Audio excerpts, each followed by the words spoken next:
สบายดีมื้อนี้ลุงอึ่งสีพาพี่น้องมาเบิ่งเพิ่นกำลังลงไห่ลงนาเด้อเนาะ ถือว่าเห็ด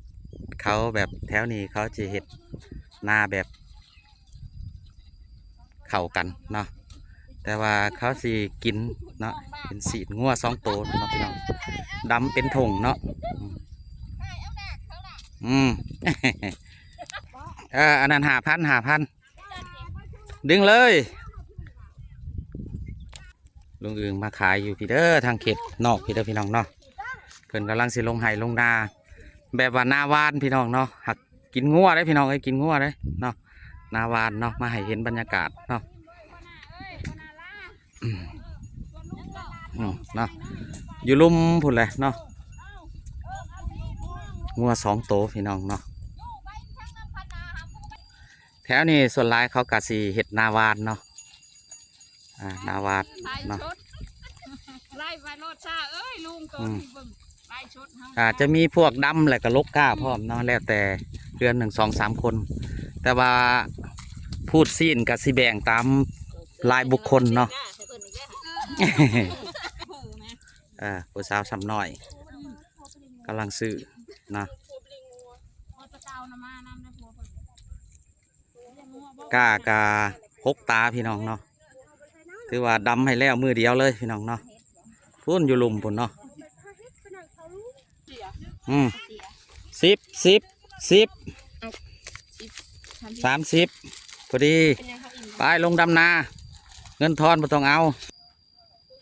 ไงไปเบิ่งไปเขาดำนาแบบใดนี่ถือว่าสมาชิกรอไถอันนี้ดำบ่ไถ2 คนตายนี่พี่น้องโอ้ตัวก่อนเลยเนี่ยโมเมนแล้วเนี่ยเบิ้งตัวเพียงมันมาขึ้นเนี่ยเบิ้งวะ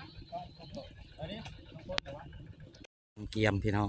ลงไห่ลงนาหน้าวานเด้อพี่น้องโอเคหน้าวานพี่น้องเนาะ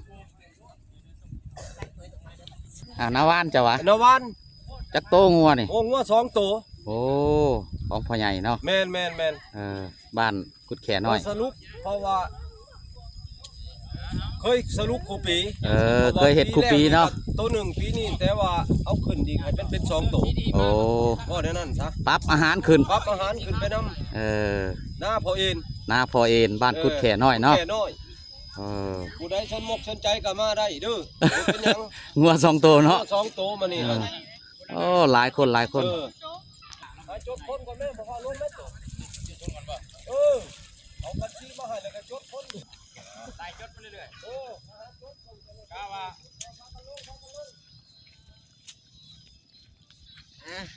10,000บอกยังหากระบาลสุดจำงาจ้า